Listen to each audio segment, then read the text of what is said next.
Você está viajando através de outra dimensão. Uma dimensão não só de imagens e sons, mas também da mente. Uma jornada a uma maravilhosa terra, cujas fronteiras são as da fantasia. Há um sinal logo à frente, avisando que sua próxima parada será em Além da Imaginação.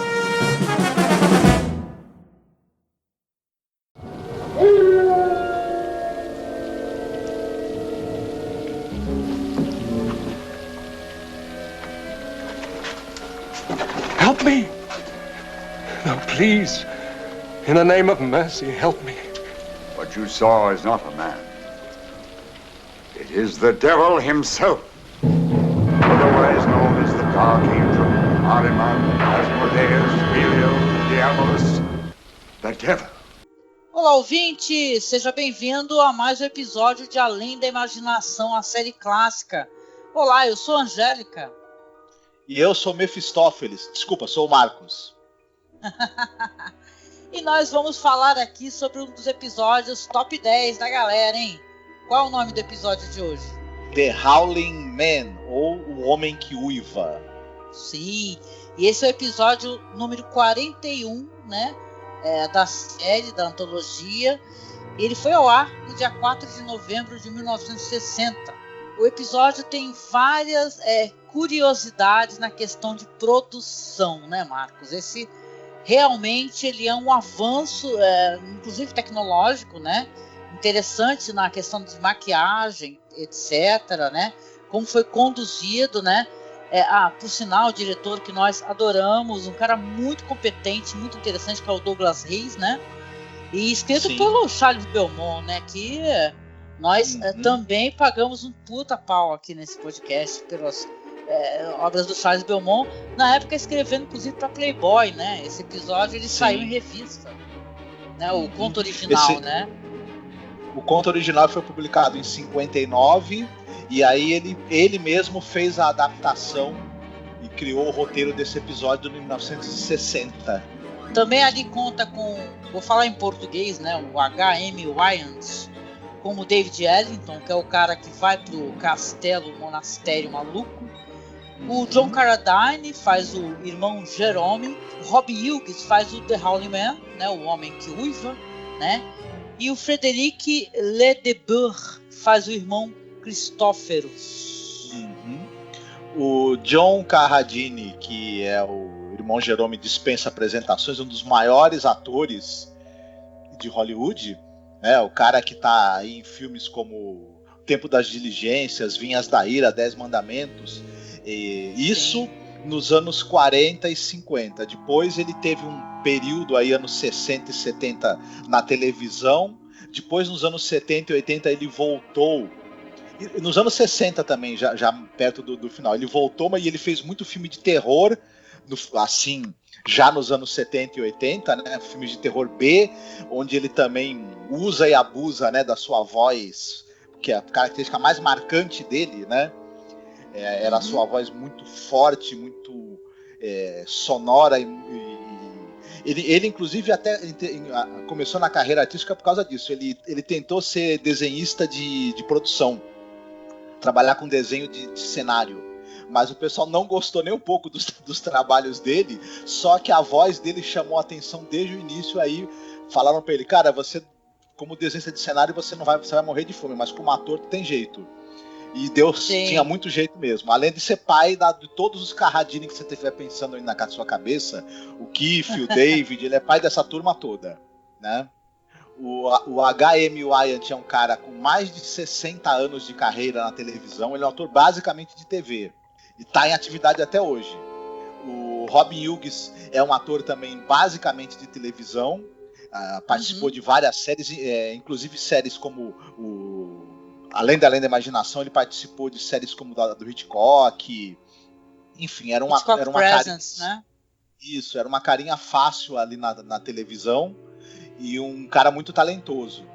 O Frederic von Lebedour, Frederic von Lebedour. A gente já falou dele no filme do Moby Dick, ele faz o Queequeg, mas ele também está em filmes como Ginger e Fred, O Comboio do Terror, Matadouro 5. Era um ator austríaco, mas que também trabalhava nos Estados Unidos e faleceu nos anos 80. Né?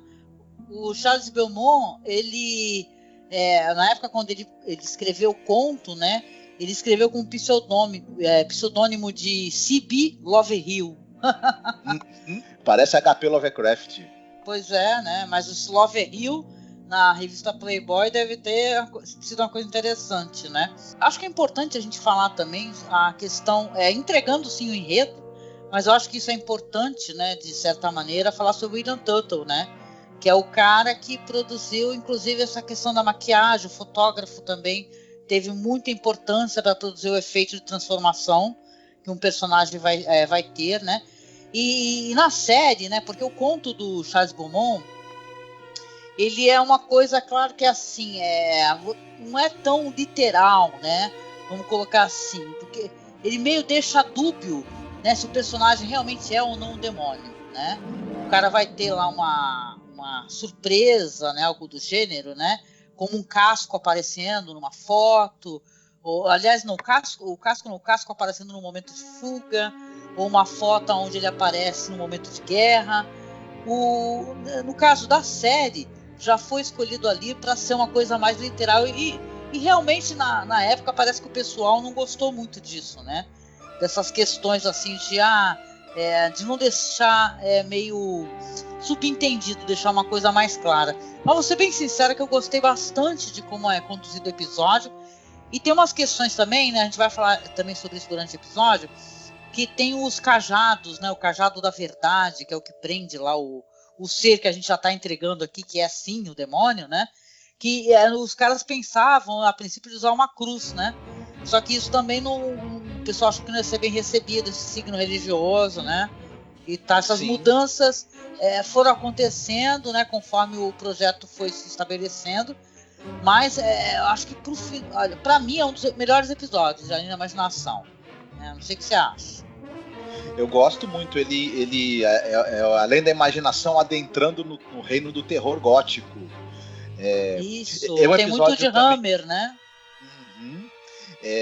Ele é um episódio muito interessante. Ele cria realmente esse clima de suspense, esse clima gótico. Ele cria uma mitologia. Se você pensar que essa história, que você tem o demônio, né, Mefistófeles, o demônio que é retratado no episódio, ele tem muito desse personagem, dessa versão do demônio que é Mefistófeles, né? Esse demônio que tenta e acaba manipulando os homens para eles fazerem determinadas coisas malignas, até coletivamente. E essa ideia de que ele causou a Primeira Guerra Mundial, essa ideia de que existe uma ordem de pessoas que não são exatamente religiosos, são filósofos, pesquisadores do oculto e religiosos que se dedicam a tentar impedir as ações do demônio no mundo e conseguem inclusive prendê-lo. Então essa é uma mitologia muito interessante e que o episódio desenha e que poderia até ter um desenvolvimento. Eu achei fascinante isso. Sim, sim. E a questão da maquiagem, né? Vamos falar um pouco sobre... Ou melhor, a gente vai falar um pouco dessa maquiagem quando a gente chegar nesse ponto do episódio, que eu acho até mais interessante falar sobre isso, né? Mas assim, falando sobre questão de curiosidades, né? Eu acho assim que essa é uma das histórias de The Twilight Zone que ela é surpreendente pelo clima, né? Ela é muito bem recordada, né, pelos fãs da série. Porque você pensa assim, a série ela tem momentos onde tem mais humor, tem aqueles episódios que são muito mais sci-fi, né? Mas esse que nem você falou, tem muito do horror gótico, clima, aquele negócio de você ter uma câmera que ela nunca tá reta, né? Os planos sempre são tortos, né? Para mostrar a confusão também do personagem. É muito curioso, interessante, assim como eles abordam e como novamente, né, a sensibilidade desse diretor, claro, obviamente com maquiador e tal, fotógrafo, tudo, eles constroem um clima gótico legal, de terror mesmo, né? E uma série que você vê que ela, para falar com o público adulto mesmo, que ela toca em coisas interessantes e sérias, né? E tal, como explorar uma fantasia, né, onde o ser demoníaco, na verdade, que ele está provocando a guerra, né? E eu acho muito curioso também, querido, que é assim, o personagem para o qual o homem lá, o ermitão lá religioso tá conversando, ele fala assim, ele fala pro ermitão, porra, mas o homem já é infeliz, né? Ele já provoca infelicidade, infortúnio, sofrimento, porém, o que o cara responde é assim, mas quando ele solta ele, a coisa fica bem pior, entendeu? Aí sim, o homem né, já é mal o maquinar. suficiente sozinho. Ainda se tiver uma ajuda, piorou, né? É verdade. Eu gosto também da menção do cajado da verdade, que na minha cabeça eu chamo da vara santa de Sarão. Que nem a gente gosta de fazer piada. Como você mesma falou, né? Isso foi uma sacada boa por duas razões. Evitou tocar num símbolo religioso muito específico que poderia melindrar partes da audiência, né? Com certeza acabaria melindrando, e funcionou como um símbolo de uma ordem que ninguém conhece. Já deu mais um detalhe para essa mitologia dessa ordem aí que desconhecida e muito curiosa que o episódio cria, né? É uma das aparições de Lúcifer, assim, do que é considerado o demônio, que eu acho triste, né? Porque a gente fez aquele podcast onde a gente falou, né, de material, assim, de produção que retrata o demônio, e na época a gente não lembrou de Além da Imaginação, né? Então ficou de fora, né? Então é até interessante, vou deixar o link desse podcast para vocês aí, que a gente falou de muita coisa nesse sentido, e às vezes que não são coisas óbvias, né? Então é curioso. Os desafios para se manter um podcast são além da imaginação. Sem o seu apoio, seremos exilados para a zona do crepúsculo. Apoie o nosso podcast. Acesse o Colabora Aí em colaboraí.com/Além da Imaginação Podcast e o nosso Padrim em padrim.com.br/masmorra. Agradecemos o seu apoio e agora continuaremos atravessando as fronteiras da fantasia. And now, Mr. Serling. Mas e aí, vamos lá então falar sobre a sinopse do episódio? Você quer fazer a sinopse, querido? Sim. A gente está ali pouco depois da Primeira Guerra Mundial, em algum lugar da Europa. Você tem um sujeito, o nome dele é David Ellington. Ele está perdido ali em algum lugar da Europa, debaixo de uma tremenda de uma tempestade, uma chuva torrencial, o carro dele quebrou e ele precisa achar um lugar para passar a noite e para se refugiar da tempestade. Ele vai parar numa espécie de abadia, né?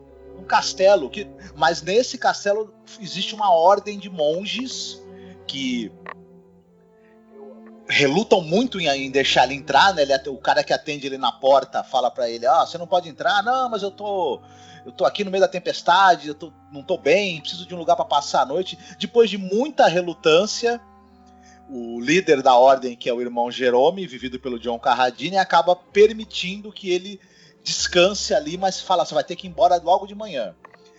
Durante esse período em que ele está ali, ele escuta uns uivos muito estranhos. Parece um animal uivando. Ele acaba descobrindo que esses uivos vêm de uma cela onde um homem está preso. Né? Um homem que é vivido pelo ator pelo Robin Hughes. E esse cara fala de um jeito muito convincente, muito sedutor. Eu achei, isso me chamou muita atenção na hora que ele tá preso ali porque o irmão Jerome tem ciúme, porque tem atração pela namorada dele, viu ele com a namorada e resolveu sequestrá-lo e prendê-lo, né, na cela. E ele pede, claro, que o personagem, que o Wellington, o liberte. Só que ele vai conversar com o irmão Jerome e fala, vocês estão com um cara preso aí, eu vou chamar a polícia pra libertar o cara, que é isso? Aí o irmão Jerome fala, na verdade esse cara não é um homem, esse cara é o demônio, é Satã em pessoa. E aí o David Ellington, ele enxerga uma verdade ali, enxerga uma sinceridade no irmão Jerome, mas é claro que ele fica pensando, não é possível que esse cara seja o demônio, esses caras talvez sejam loucos, eles acreditam piamente que mas não é, e ele fica nessa dúvida, ele liberta o cara ou não. E essa decisão dele, que ele vai tomar, que consequências será que ela vai ter para ele e para o mundo, né? Essa é mais ou menos a sinopse. Sim, não, é importante a gente falar também que quando o episódio começa, é esse personagem, o David Ellington, contando a história para alguém, né? Ele falando, é uma história incrível. Eu, de todas as pessoas, eu vi isso acontecer. E fala assim, você não vai acreditar em mim, né? Você não vai acreditar a princípio, mas eu vou te contar tudo. Então você vai acreditar porque você precisa acreditar, você deve acreditar. E você não vê o interlocutor, né? Você não vê com quem ele está falando. É uma história que vai ser, então, mostrada pra gente em flashback, né? Uhum. Então aí vem tudo isso que você está falando e tal, da questão dos monges e tal, de toda aquela atmosfera, né? Raios, trovões, chuva. O personagem dele, claro, ele pegou chuva e tal, ele acaba desfalecendo, né? E os monges acabam ficando monges, a gente chama de monges, né? Mas o pessoal daquela ordem tá lá, acaba recebendo ele e tal, porque o cara desmaiou, né? Depois disso tudo, passou mal. Só que, porra, o cara desmaiou. E quando o cara acorda, né, eu até acho que eles são meio ruins de fazer guarda, né, a esse personagem tão perigoso que eles estão clausurando lá.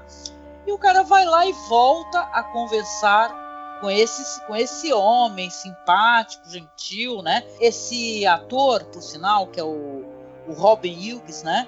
Ele faz um personagem interessante porque ele passa toda uma simpatia, né?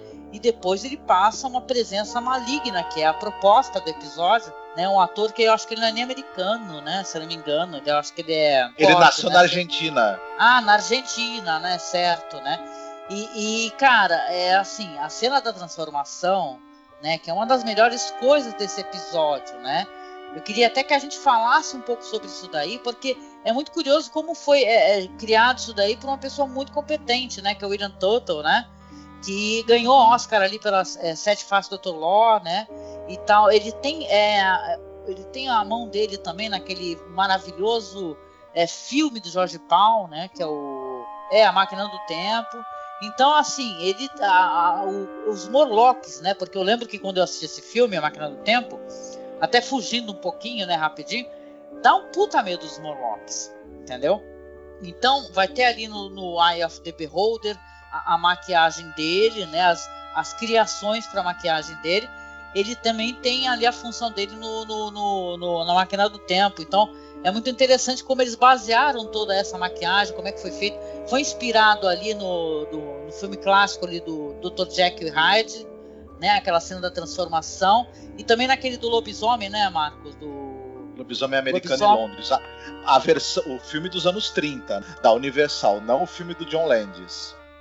Sim, né, porque quando o personagem solta, né, o cara preso, né, acaba sendo convencido e tal, ou hipnotizado, né, não deixa bem claro se é uma decisão totalmente consciente, né, aparentemente sim, né, e ele solta o cara tem umas pilastras, né, do local onde ele está, e ele vai se transformando aos poucos, né. Essa técnica que eles utilizaram foi uma técnica que a gente estava até conversando sobre isso, né. Eles utilizaram assim umas camadas através da maquiagem, né. Colocavam uma maquiagem meio avermelhada, né, depois ia substituindo por uma verde e tal, e escurecendo o rosto da pessoa, né. E é muito legal, porque conforme ele vai andando e passando pelas pilastras, o rosto dele vai se alterando, né, vai se modificando a roupa, depois os chifres aparecem, né. Pô, é muito maneiro isso daí, né. O William Tuttle e o George T. Clemens, que era o diretor. O William Tuttle era o maquiador e o George T. Clemens era o diretor de fotografia. Eles uniram esforços para criar esse efeito interessantíssimo, né? E tal. Como você mesma falou, foi utilizado essa maquiagem, esse filtro colorido para dar a ideia de que estava havendo uma transformação no rosto do personagem. E quando ele passa pelas pilastras, essa transformação vai acontecendo, foi usado também um truque, né, de montagem para que pareça que é uma tomada só. E deu um efeito interessantíssimo, sem precedentes na televisão. Inclusive, você só tinha visto isso no cinema anteriormente. Uhum. O jeito como é filmado, a própria performance, né? Porque a gente está falando da maquiagem. Eu acho que a performance do John Carradine é maravilhosa, né? Que ele é uma espécie de Moisés barbudo, né? E tal, e ali parece que ele tá com a corda toda, né? Deixaram ele atuar. Isso é aquele negócio que uma hora ele fica mais enfurecido, aí parece uma espécie sei lá, de Deus, né, revoltado, né, e tal. Eu gosto muito de saber, assim, me informando sobre o episódio, das modificações, sabe, das intenções que eles tinham para que fosse uma coisa assim mais dúbia, né? E como o Douglas Reisner, que tinha trabalhado na Disney quando era mais jovem, ele achava que não podia deixar ambiguidade, sabe? Tinha que ser claro, isso aqui é o capeta, sacou? Ele achava que eles tinham que mostrar em vez de sugerir, né? Então eu acho que, sabe, tudo funciona muito bem, tanto o elenco de apoio e tal, como a maneira como ele resolveu filmar o episódio, né? É impressionante, cara, mesmo assim, episódio, na minha opinião, nota 10 de Twilight Zone, né? Tal. E engraçado como quando você vai ver depois, anos posteriores, aonde essas técnicas foram derivadas desses filmes antigos, Dr. Jekyll de 31, né? O que mais? O Werewolf in London, né? Que você falou 35 da Universal. Então quer dizer que mais pra frente, quando foram tentar utilizar 30 anos depois, não funcionou tão bem, né? Que eu lembro que esses efeitos de transformação foram utilizados, acho que novamente, mais pra frente em outros filmes também, né? E tal, mas não Sim. foram tão efetivos. Esse efeito, ele realmente memorável. A maneira como ele foi utilizado nesse episódio. O texto também da história, né?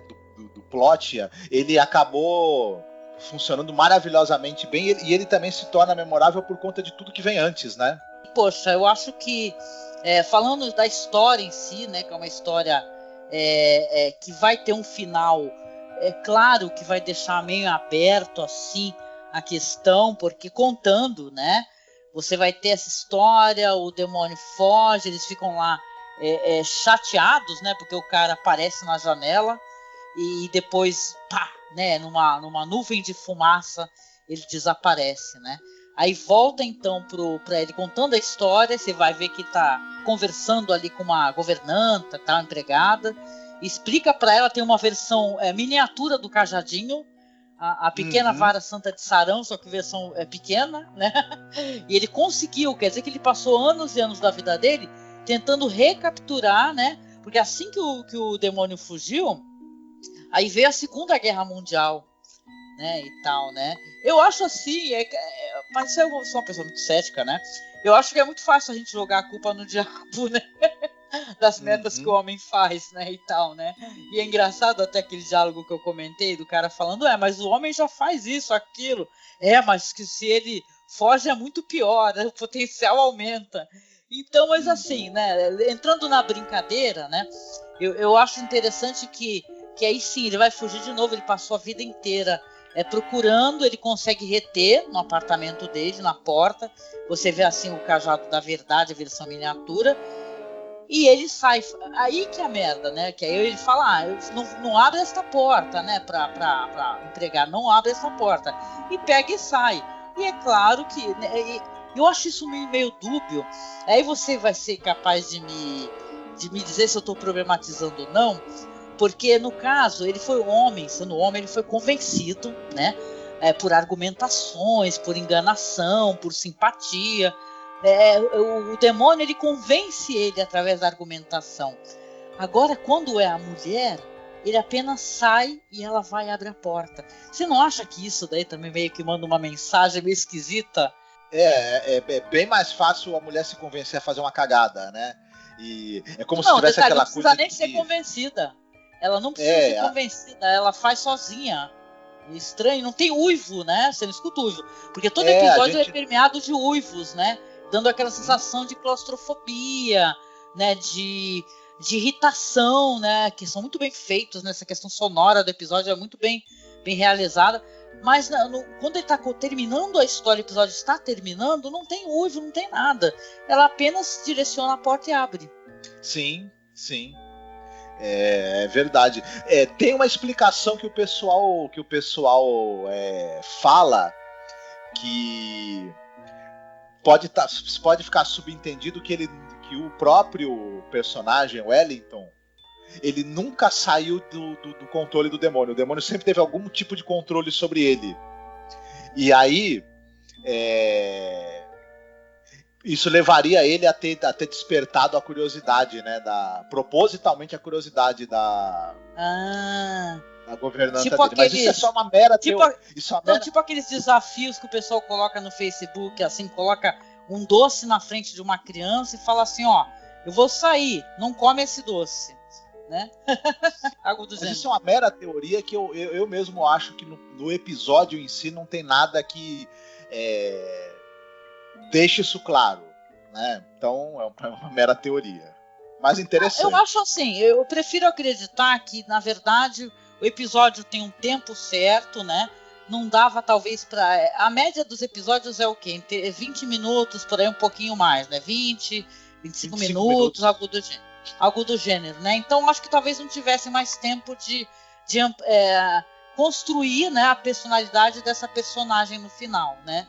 Então, mas que é um tremendo episódio, assim, eu gosto dele querer estabelecer, sabe, uma ideia de que, nossa, o mundo está totalmente, capeta tá solto, né? Eu lembro da minha mãe, na minha infância, a minha mãe ficava falando pra mim assim, como é que é? O demônio foi solto, né? Tinha todo aquele papo assim, religioso no mundo, e eu perguntava na minha infância, né, e tal, né? A gente é criança, mas a gente tem uma lógica, né? A gente quer coerência na vida, né? Mesmo sendo uma coerência inocente, eu ficava me perguntando, poxa, mas por que Deus então deixou ele ser solto, né? Eu lembrava que eu ficava pensando isso. Por que então? Por que ele precisa existir, né? Sim, sim. Outra coisa que eu gostaria de destacar é o overacting delicioso do John Carradine. Eu me divirto com esse personagem dele, do irmão Jerome. As caras que ele faz é muito bom. Não, ele faz caras ótimas, ele tá com a corda toda, o John Carradine. Queequeg lá, que é o ator que faz Queequeg, né, que ele é o cara que abre a porta da abadia. Ele é muito bom. Eu lembro que quando a gente gravou sobre o Moby Dick, né, a gente falou do filme, eu fiquei apaixonado. Eu lembro que ele é o Queequeg que eu mais gostei da história, porque eu tinha assistido outras versões. Sim, sim. Ele é um excelente ator mesmo, né? E... resumindo, é um dos melhores episódios de toda a série. Assim. Ele funciona em todos os níveis. As atuações são perfeitas, o roteiro é excelente, tem efeitos de maquiagem, efeitos especiais bacanas. O cenário ele é absolutamente fantástico, é um perfeito cenário de um drama gótico. Enfim, olha, a trilha sonora é muito eficiente também, ela usa trechos de temas que aparecem ao longo da série, mas um outro material que foi produzido para o episódio, ela também assim, precisa, direção impecável do Douglas Reis, enfim, é um episódio assim excepcional mesmo, um dos pontos altos assim da TV americana ali nos anos 60, com certeza. Com certeza, fez história. E eu tenho certeza que quando a gente for fazer o nosso top 10, né, quando terminar essa temporada, esse episódio vai estar no topo das nossas listas, né? Mas vamos para aquela parte do podcast onde a gente faz recomendações referentes, né? E aí, tem algum filme aí dentro da temática que você gostaria de recomendar? Olha, eu vou fazer uma recomendação um tanto quanto óbvia, que é o filme do Frederic Murnau, o filme Fausto. Boa! Nossa, faz tempo que eu vi esse filme, muito bom mesmo, né? Você quer falar um pouquinho sobre, o pessoal saber do que se trata? É uma versão, que a gente tinha comentado que para mim o demônio, como ele é mostrado nesse episódio, ele tem muita relação com a figura de Mefistófeles, né? Que é uma das manifestações aí, uma das versões, né? Que a gente... E esse filme é um filme dirigido pelo Murnau nos anos 20, é um clássico do cinema, do expressionismo alemão, que, de certa maneira, e tem elementos góticos também no filme, então ele tem um clima muito interessante. A velha história do médico que vende sua alma para o demônio em troca de fortuna e juventude e de conquistar o amor de uma mulher, né? Tem uma atuação memorável do Emil Jennings como Fausto, como Mefistófeles, como demônio, né? Então, é um filme que vale muito a pena ser assistido, é um dos grandes clássicos aí do cinema mudo, enfim. É uma meio óbvia, talvez, mas eu acho que se alguém ainda não assistiu esse filme, corra, porque vale muito a pena. Legal. Acho que vale a pena, até eu quero fazer a revisão, viu? Bom, a minha recomendação aqui também é um filme clássico, é um filme que eu gosto muito, de 76, que é A Profecia, né? O filme lá do Richard Donner, né? Que é um filmaço, sabe? Ele é um filme muito climático, tem a questão do demônio.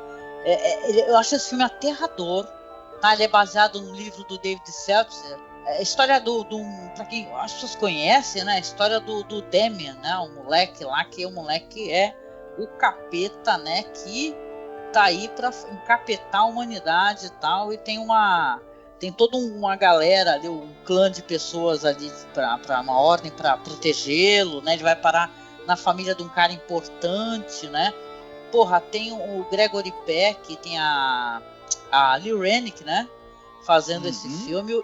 E esse filme, gente, tem uma coisa muito interessante, que a música, ela é absolutamente aterradora, né, desse filme. Que é aquela música Ave Satani, né? Então eu acho, ela é de gelar o sangue, né? Depois ele teve umas continuações que, olha, eu gosto, tá? Eu gosto da sequência também. Tem gente que não gosta, eu gosto, né? Mas é um filme que vale qualquer revisão, vale qualquer, para entrar em qualquer DVD-teca, né? A Profecia. O que você acha? Teve remake vagabundo, que é bom ignorar. Sim, a Profecia, ela marca também ela é um marco por N razões. É um excelente filme, é um grande filme de terror. Nesse ano, que 76 é o mesmo ano da Carrie, foi o ano em que os filmes de terror que chegaram aos estúdios de novo, né? Depois do período em que o terror teve aquela momento máximo ali no cinema americano com a Universal, né? Os filmes nesse ano, os filmes de terror voltaram a ser produzidos pelos grandes estúdios e tem um orçamento grande com diretores assim, né, famosos ou em ascensão.